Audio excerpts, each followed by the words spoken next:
Welcome to Work from the Inside Out, a podcast that highlights real-life stories, practical strategies, and best practices for transitioning your career from unhappiness and dissatisfaction to fulfillment, meaning, and joy.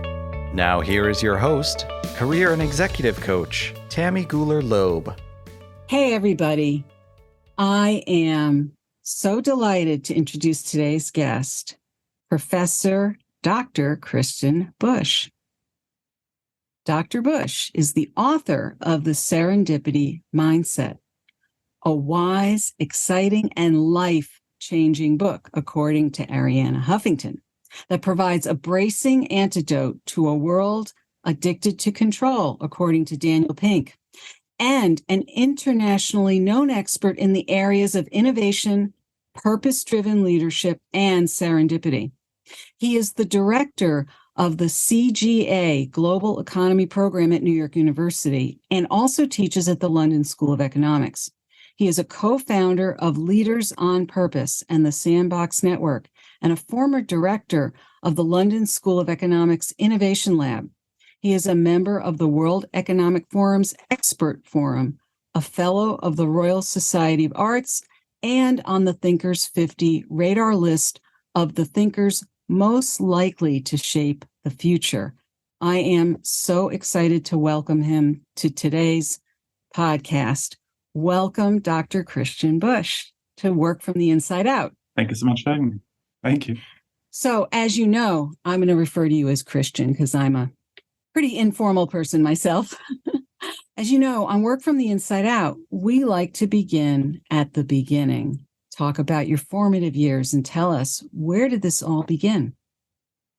Yeah, well, I grew up in Heidelberg in Germany, and I used to be one of those rebellious kids who, I was thrown out of high school, had to repeat a year, and then, took that into my driving style and probably held the unofficial world record of how many dustbins you can knock over on your way to school when you're driving. And then one day, when I was 18, wasn't so lucky anymore. And crashed into 4 parked cars, all cars completely destroyed, including my own. And I won't forget the policeman. He came to the scene and he was like, "Oh my God, he's still alive." And, talk about formative. To me, that was something that, stuck quite a bit in terms of those questions. If I would have died, who would have come to my funeral? Who would have actually cared? Was it all worth it? And at that point, I had mostly depressing answers. And so it took me on this intense search for meaning, trying to figure out, what is life all about? And I read an amazing book, Viktor Frankl's Man's Search for Meaning, which is, as you know, all about how do you find meaning in crisis? How do you somehow figure out, how you can somehow construct meaning, even if there doesn't seem to be one at that point.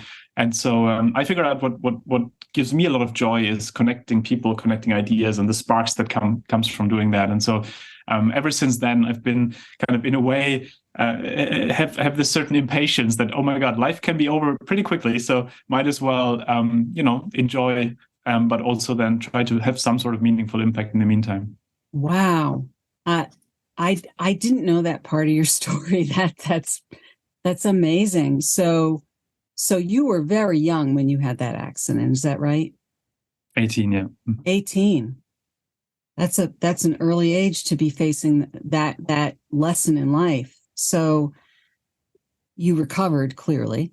And what happened from there? Well, it was kind of, in a way, it's always interesting when I talk with high school friends of mine, because they're always like, "Christian, what happened to you? You used to be this, like rather laissez-faire type person, and now you're kind of like focused and out there and trying to do things." And it's interesting because I think, that was really a moment, or at least a period then also of reflection and trying to figure out, what are the kind of, environments within which I somehow can have some sort of feeling that it's worth, and if I would run in front of a car ever again, that then it would be worth it. Like, that's kind of, in a way, how I think about, like, very Mark Twainish in terms of, what are the kind of things you would regret on your deathbed, and then kind of I'm trying to think from that perspective. And it's really something where then, I started to study management and politics and try to figure out, what are kind of vehicles there that I could use to somehow do something. And got very engaged in corporate responsibility societies and things, where as a student then trying to somehow, do something meaningful. And then after, it kind of led me into community building, and led me into entrepreneurship, and then later into academia. Really? Wow, that's quite a trajectory. So I'm going to take you back a little bit, because you just ran through a lot of your life in about a moment. But so you obviously you must have graduated from high school at some point then, even after you went through your rebellious period, and went to university and studied management. Yeah, so my grades were so dismal, so bad that it was still the times where you had to apply kind of with physical applications. So you had to actually bring them to the post office and then send them in. And so I had to send over 40 of these kind of applications. And then I think 4 or so universities kind of got back, and like more the kind of universities of applied sciences who were kind of like more like open-minded at that point, of saying, hey, look, maybe you're not making the cut here in terms of your initial grades, but you seem to be a person who somehow seems to have energy. So why don't we give you a shot? I still think there might have been, I'm still, I want to find that person who gave me a shot, because I feel that there was a big break that they gave me there. And so I started kind of studying at a University of Applied Sciences, and then kind of felt, hey, it would be great to somehow also, go a bit deeper, maybe in terms of some, like I've always been a very curious person, so I wanted to learn more about psychology, sociology, organization, and politics. And so I studied at the same time then at a distance university. So kind of did that as well, which kind of then, fortunately, kind of as a combination, also I think looked better to than when I went on to do my master's. I see. And so, I'm curious, this sort of very energized, rebellious kid who then, had a huge wake-up call, and then went to university and had this amazing curiosity.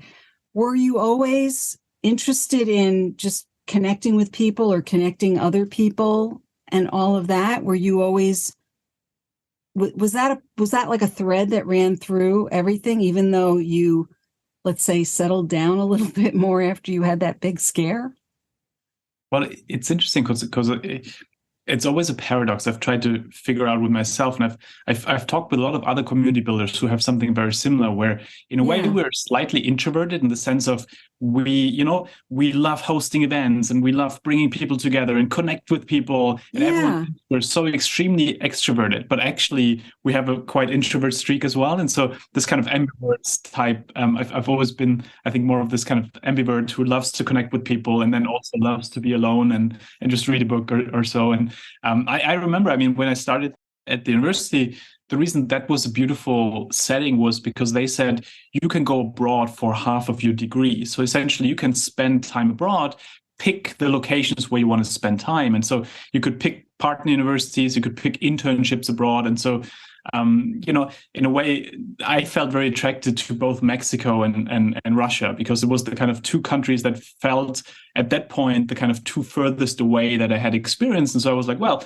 why not kind of try to experience different cultures and learn about those different cultures? And so I think it's always been that I've been extremely curious about people, about cultures, about especially also, trying to question my assumptions, like what is, I think we tend to have quite a few stereotypes of people who might not have grown up like we grew up, but then once you experience them, you're like, oh, actually, hey, we might have more in common than we thought. And so I've always enjoyed that kind of feeling of, oh, wow, here we're different. Here we're quite similar. Yeah, no, it's true. So where did you end up going? I'm just curious. I both to Moscow and to Mexico City. Oh, you went to both. Oh, wow, that's great. And so was there a period of time between finishing your earlier university studies and then going on for a master's and your doctorate? I assume there was some period in between there where you were working you said you were working in corporate social responsibility and community building, things like that. Was there a period of time you were working in between?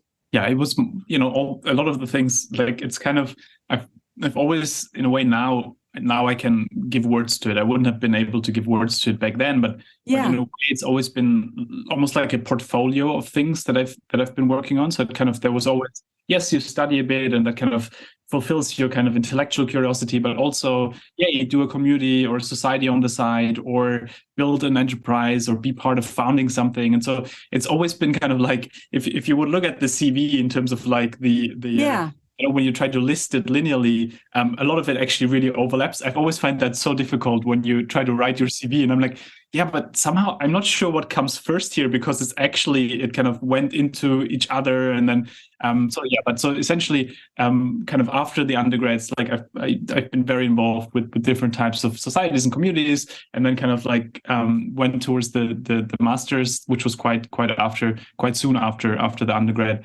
And then during the master's, met kind of, one of my co-founders to then kind of start a company. And then kind of, we worked on that while we were doing the master's and then the PhD. And so it's kind of like all these things somehow went very interlinked. Yeah. And what kind of company did you found?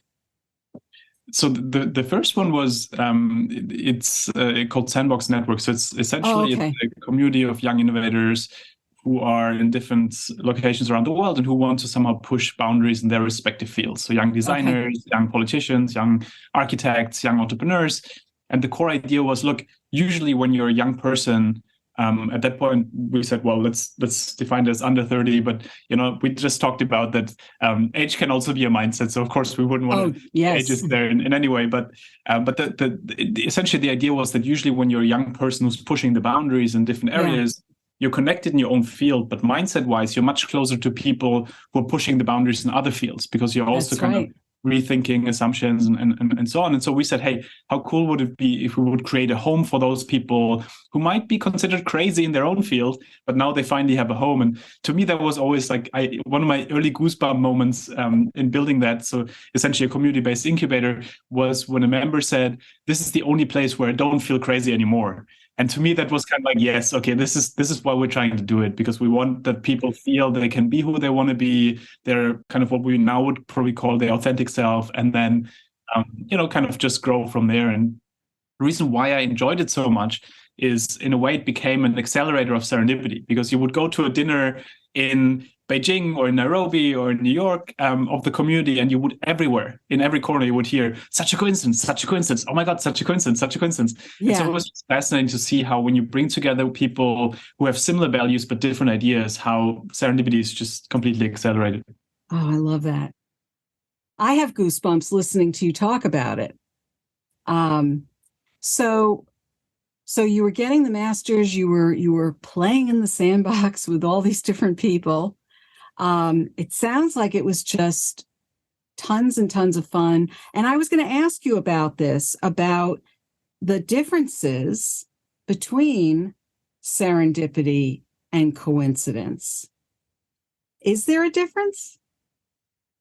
Well, it's interesting. We had to think about this a lot also when it came to the German translation, because in German, we called the book, so in English it's called Serendipity Mindset, and then we called it Success Factor Coincidence.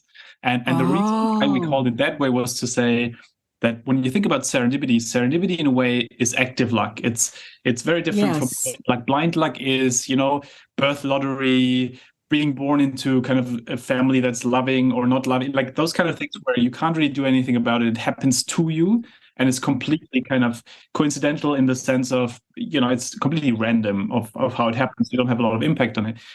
But then serendipity is essentially there is some sort of random, unexpected thing happening, but you have to do something with it. You have to connect the dots. To give you an example, I mean, imagine you have erratic hand movements like I do, then you spill a lot of coffee, right? So imagine you accidentally spill a coffee over someone in a coffee shop, and that person looks at you slightly annoyedly, but you sense there might be something there. You don't know what it is, you sense there might be something there. Yeah. And now you have a couple of options to react to this kind of random moment. Like one potential option is you say, I'm so sorry, and you walk outside and you think, what could have happened had I spoken with that person? Another option is you start that conversation and that person becomes the love of your life or your co-founder, Yes. you name it. And so it's really our reaction to the unexpected, this kind of intersection or interaction between coincidence and human agency that in a way serendipity is all about. I love that. And I think, it makes me think about how often somebody will say something like, when they'll say, well, I was just lucky. And I always react to that, especially when, or they'll say, for example, when people are talking about their careers or their career trajectories, and they moved from one job to the next, mostly because they knew someone. Talk about connections, right? That sense of connectedness. They knew someone who tapped them on the shoulder and said, there's an opening over here or over there. We'd love to have you join us. And I've met people who spent decades moving from one job to the next simply because they had connections. And they'll say, well, I was just lucky, or I cheated. They'll say, I cheated because I knew someone, as if that was dishonest in some way. And I say, you weren't just lucky. You showed up. You connected with people, right? And you talk about in your book, you talk about potentiality. You talk about materialization and how that's connected to probability. You've got it all worked out very really down to a science and math, probability, and how these things, not that we can always make them happen, but we can understand them a whole lot better in that way, right? And the distinction between how those things can happen in organizations, how they happen with individuals, how they're the same, how they're different. I know I just said a whole lot of different things, but I was intrigued by all of that in your book, because I think that people who are thinking about what's going on in their organizations, what's going on in their lives as individuals, and as they're navigating their careers, or they're trying to make things better in their organizations, and then what do they have control over? What don't they have control over? The world we're living in now that seems, let's say, it seems more uncertain than ever. I'm not sure that it actually is, but it seems that way. And yet people are so willing to almost think they don't have any accountability or responsibility when things appear to be serendipitous, right?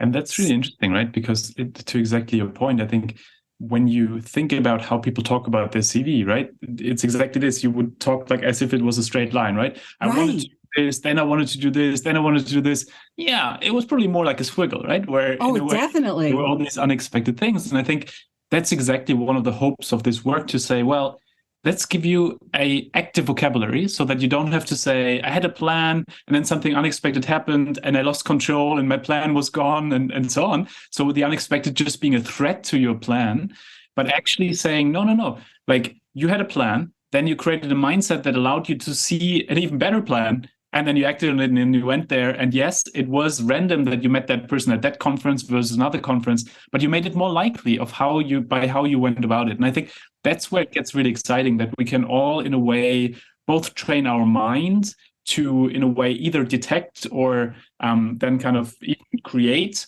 more of those kind of positive coincidences, which might sound paradoxical, but to your point, it's a probability function, so we can increase the probability. Mm-hmm. Or second, we can also, as an organization, create the culture that it makes it more likely that it happens. And I think that's where it gets really exciting, those kind of practical things where everyone can increase their certainty quotient.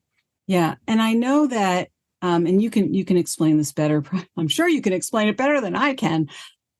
But I was intrigued by the really exhaustive research that you did to really understand the phenomena of serendipity and how it's been studied over and over and over again from a number of different angles to really understand this, that there really is kind of a rhyme and a reason behind it. It isn't just like, oh, it just happened. I mean, yes, we have, like you said, we have some active luck. But beyond that, there are a lot of ways in which we can put ourselves in situations where we increase the odds a whole lot more of something positive happening. And if we can adjust our mindsets to put ourselves in those situations, or to be open to, or, you use the word curious a whole lot, which I think probably has served you beautifully to step into this work, to stay open and curious. I'm always telling my clients, stay open and curious. That's going to serve us so well in terms of opening up to all those things that we may have never dreamed as possible or have made assumptions as not possible. Absolutely. Right? And to exactly your point, I think there's such interesting, when we think about like what can we do as individuals to make that more likely. It's really like there's so many strategies, right? So one of my favorites, for example, is the hook strategy. And the hook strategy I'm a huge fan of because it's really about increasing the likelihood that you will find unexpected overlaps with someone else. What does it mean? It means essentially think about 2 or 3 things that you're currently curious about, to exactly your point, or that you're currently interested in, right? So in my case, I'm currently thinking about how can I take this content into organizations, but I'm also really learning about how, can I bring up an 18-month-old girl in a world that is so uncertain that I'm learning a lot about, right? And so essentially when I'm speaking with people, I'm just seeding that into side sentences. And then from the most unexpected of places, people would say, oh my God, such a coincidence. We also just had a daughter, let's talk. Oh my God, such a coincidence. I just published a book, like, let me help you with XYZ. And so it's kind of this interesting thing that once you see a couple of things, concrete examples of what you're interested in, or what you're excited about, then from the most unexpected places, people can connect the dots. And it's so different from just pushing something like one message on someone and saying, I want this job exactly at this organization, give me this one job, versus, hey, I'm currently curious about going into the solar industry, but also really excited about black holes in the metaverse. And then people might say, my God, such a coincidence. We're just setting up a startup in solar and metaverse. Let's collaborate, right? So those kind of things where we can increase the probability of this. And I think that's where it gets really interesting. It's kind of like the most positive way to set up a self-fulfilling prophecy it's like, don't write the book before it happens in some ways, right? Mm-hmm. Yeah, exactly. So, and what a wonderful way to have that kind of perspective with raising a child in the world too, right? Rather than setting her up. You mentioned an 18-month-old daughter. I assume you're talking about yours. What a great way to bring a child into the world with that kind of openness and mindset, and being open to different things in that way.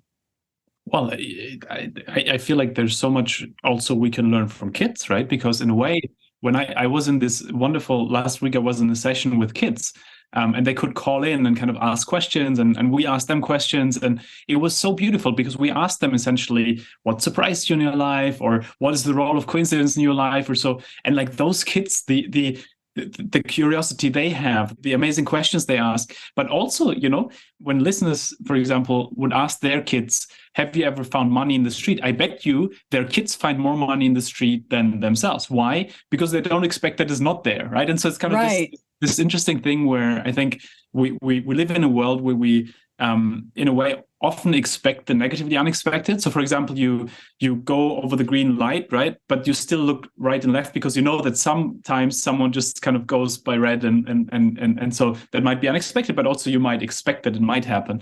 Why not do the same for the positively unexpected? What do I mean? I mean, one of my favorite experiments is where they pick people who self-identify as lucky and people who self-identify as unlucky. And then they say, go down the street, go into a coffee shop, sit down, and then we'll have our conversation. What they don't tell them is that there's a 5-pound note, so money, in front of the coffee shop door. And inside the coffee shop, there's a seat next to this extremely successful business person who can make big dreams happen. Now, lucky person walks down the street, sees the 5-pound note, picks it up, goes inside the shop, orders a coffee, sits next to the businessman. They have a conversation, exchange business cards, and potentially, one of those random opportunities comes out of it. Unlucky person walks down the street, steps over the 5-pound note, doesn't see it, goes inside the shop, orders a coffee, sits next to the businessman, ignores the businessman. That's it. At the end of the day, they ask both people, how was your day today? And so the lucky person says, well, it was amazing. I found money in the street, made a new friends, and, potential opportunity. We don't know that. Unlucky person just says, well, nothing really happened. And the interesting thing here is that we all know people on that continuum, right? Like you see that with couples, right, who go to exactly the same event. So it's about exactly the same situation. It's not about that one is with a lot of resources and the other one not. No, it's exactly the same situation.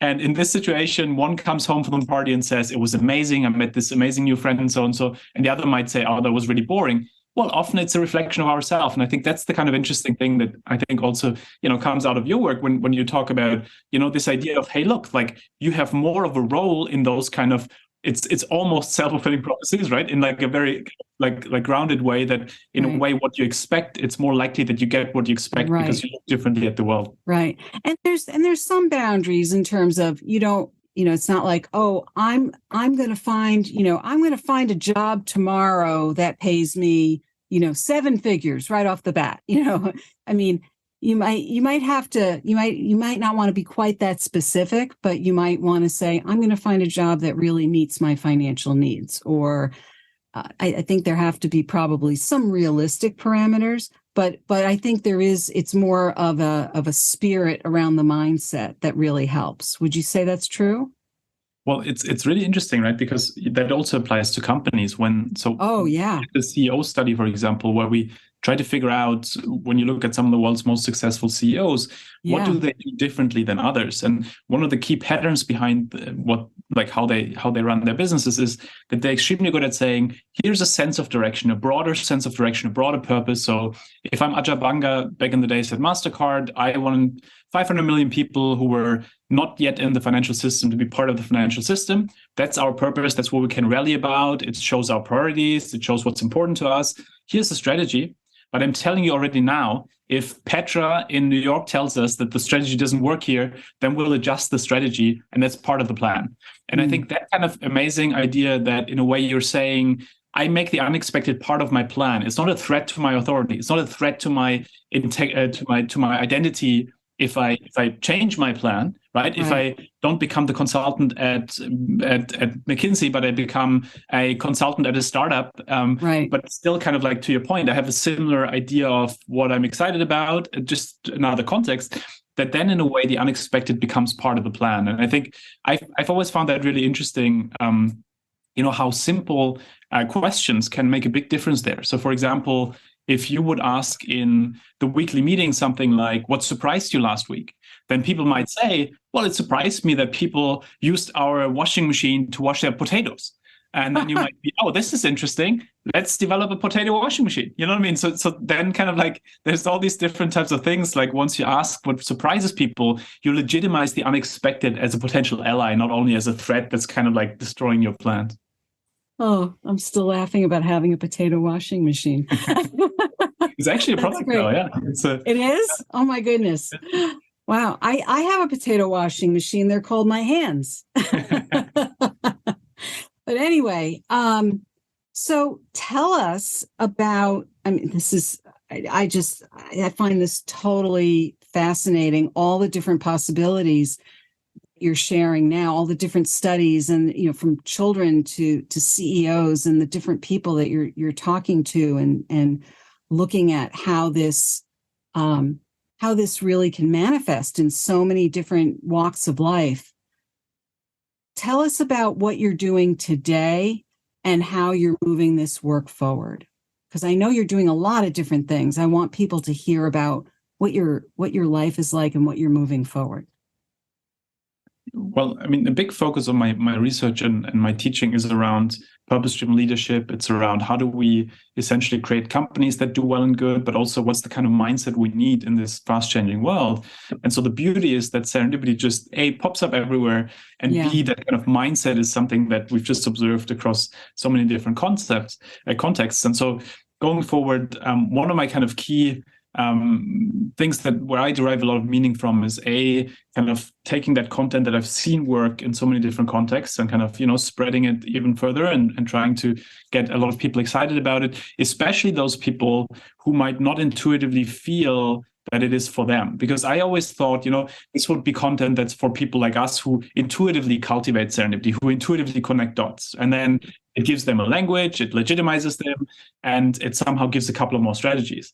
But then I realized, no, the people actually who seem to benefit the most from are the people who say first, no, this is not me, this is other people. And then they do small things like casting a couple of hooks, asking a bit more open-ended questions, like very small things. And then it starts happening with them in kind of those baby steps. And then there's big shifts and people are like, oh my God, this is truly changing my life. And to me, this is kind of then those goosebump moments that I enjoy the most, to see, wow, hey, there's something. For example, a colleague of mine, this eminent professor person, he came when I started with that research. He was like, Christian, I like your research, but what do I need this for? I have a nice family, I have a nice job. Like, what do I need this for?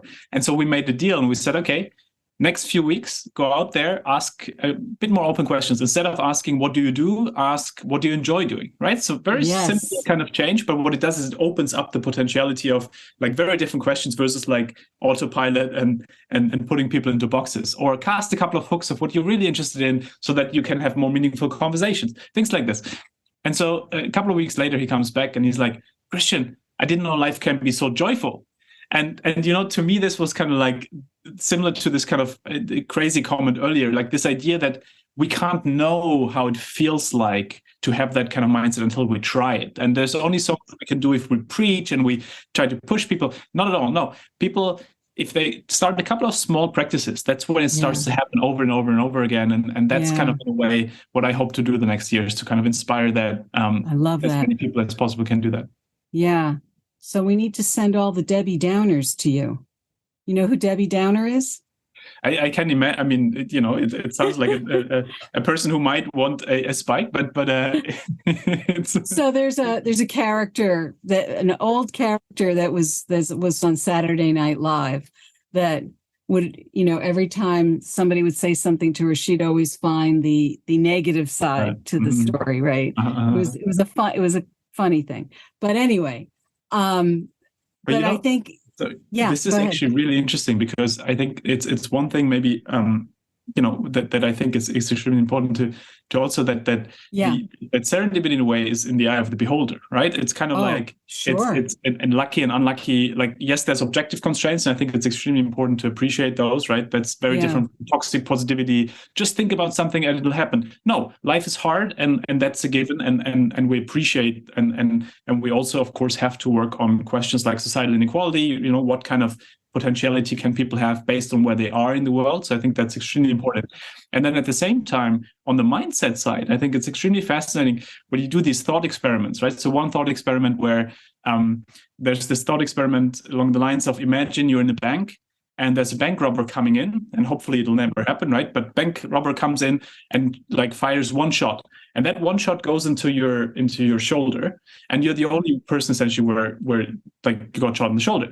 And so a lucky person would now say, thank God that I wasn't like shot dead, like I could have died. So thank you, I was lucky. So they go out, they say, thank you, I was lucky. The unlucky person would say, this is unfair that I was the only person that was shot.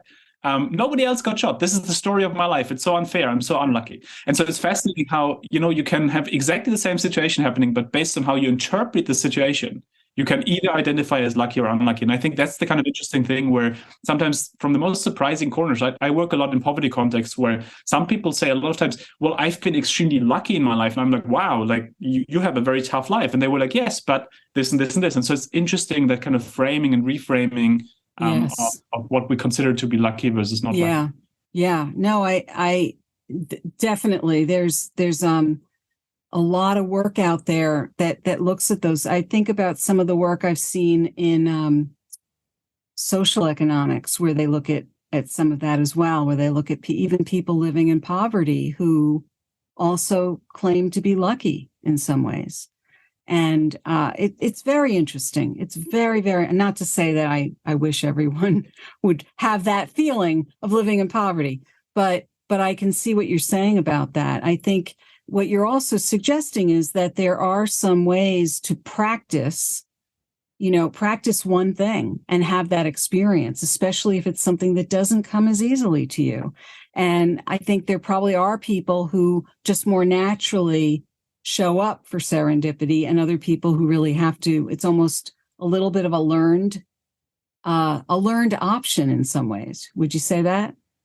Absolutely. And that's the beautiful thing, right? We know from neuroscience and psychology, right, that the brain like can change, right? You can train your brain. There's neuroplasticity that can essentially, as an example, serendipity is all about connecting dots. So if you train yourself to connect more dots, as an example, next 10 conversations you have, try to, in every conversation, bring in one idea or make one introduction to someone else who could be helpful to that person. When you do that a couple of times, your brain starts to see connections more and more and more. And so it becomes like an automatism. And so it's this beautiful thing where we can train our mind to do that. And then the second thing, I think, to your point, a lot of our work is in context of extreme poverty. Parts of Nairobi in Kenya, parts of the Cape Flats in Cape Town. And I found it fascinating how much we can learn from people in contexts where out of necessity, you have to create your own luck. Otherwise, you will not survive. And I think it's kind of something why I'm so inspired by contexts where people kind of make the best out of nothing. Because that kind of resourcefulness, that kind of idea of, I can't wait for a budget here because nobody will ever give me a budget, so I will have to create something here. To me, this is one of the biggest shifts that has to happen in development, because it's so much focus on resources. Hey, give me something. But I will never forget the first time I went to the Cape Flats in Cape Town, I asked the founder of an organization I've been working there, Reconstructed Living Labs, a fantastic organization, low-cost education method, 10 steps to build your business using social media and things like that. And I asked him, so what is the question I should never ask you? Me as the person coming into your context and being one of these do-gooder type people. And he's like, well, never ask me as a first question what I need. Because if you ask me as a first question what I need, you put me to the role of the victim, the beneficiary, someone who needs your benevolence. Because if you come in and say, what's already here? How can we do the best out of it? Then you can still bring in your resources, but essentially we can also look at our resourcefulness. We can also look at the creativity here and so on. And to me, that was a big shift to say, creating your own luck is a means of dignity. And so if we can help people create more of their own luck, that's essentially what it's about, not kind of giving them resources and then them feeling disempowered. And I think that's kind of, to me, a big shift in development. I appreciate that tremendously. And I'm wondering, what's the best way for people to learn more about your work and be able to get more of these great tips that you're offering? Well, I'd be delighted to connect on LinkedIn, where I'm Christian Busch, NYU, or Twitter at Chris Serendip, or the homepage is serendipitymindset.com. Great. We will have all of that in the show notes for sure. And one last question. So we have people listening in who are thinking about what their next steps might be. And what would be a key piece of advice that you might give somebody who's thinking about what's next for them? I'm a big fan of thinking about who are 10-ish people that I find truly inspiring, and then looking at how did they get where they are. And what one might see is that they had a lot of kind of random, meeting this person somewhere. And then based on that saying, okay, let me cast a wide net in terms of where I apply, how I apply, of course, like the formal channels. And at the same time, then let me try to increase the likelihood that I can bump into people with whom I can co-create the next job.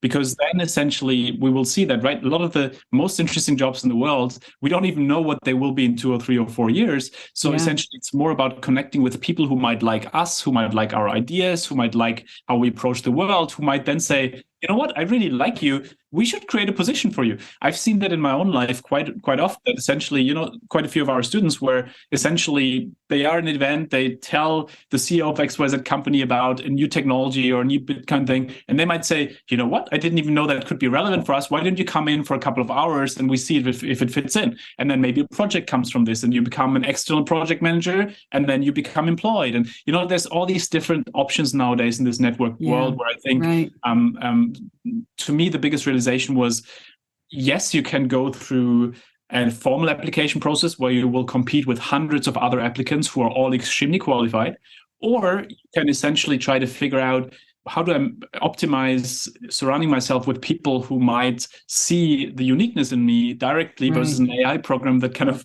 just goes through your application and then co-creates a position with me. So I would optimize that kind of. I love that advice. I think more people hopefully will take that advice. And that's really the best way for people to make their next moves. And I can't thank you enough for being here today. I'm really excited to put this episode out into the world and have people think about, and not just think about, but act on a lot of the examples that you provided today, and get their hands on your book, because the serendipity mindset makes more sense than a lot of other things in this world, for sure. So, Dr. Christian Busch, thank you so much for being here today. I really appreciate the time that we had together, and the work you're doing is just tremendous. It's taking the world forward. Thank you. Thank you so much for the great conversation. Thank you so much for the thoughtful reflections. I really appreciate it. Thank you. I hope you enjoyed my interview with Dr. Christian Busch. It was so interesting to speak with him and learn about his early life and background and all his professional endeavors. What is your key takeaway from our interview? If you are interested in any of the resources mentioned in today's podcast, you can find them in the show notes on my website at tammygulerloeb.com/podcast. Just look for episode 221. Are you anticipating your next professional move? Check out my award-winning book, Work from the Inside Out: Break Through 9 Common Obstacles and Design a Career That Fulfills You. It's available on my website, Amazon, Barnes & Noble, independent bookstores, or through your local library. If you are inspired by this episode with Christian, please share it with your friends and colleagues, and please do subscribe so you don't miss next week's show. Remember, subscribing is always free. Are you enjoying the podcast? I hope so, and I would love to read your written review on Apple Podcasts. It's easy to find through my website at tammygulerloeb.com/podcast. Just click on the Apple Podcast button and follow the instructions provided there. You can also help sustain this podcast buying me a cup of coffee. Go to buymeacupofcoffee.com/TammyGL. Since this podcast is self-funded, I would so appreciate your support. Thank you so much for listening, and remember, it's never too late or too impossible to increase your sense of fulfillment and satisfaction in your work and other meaningful activities. Let me know how it's going for you. I'd love to hear from you. Bye for now. Thank you for listening to the Work from the Inside Out podcast. For more information, you can find us at www.workfromtheinsideout.com.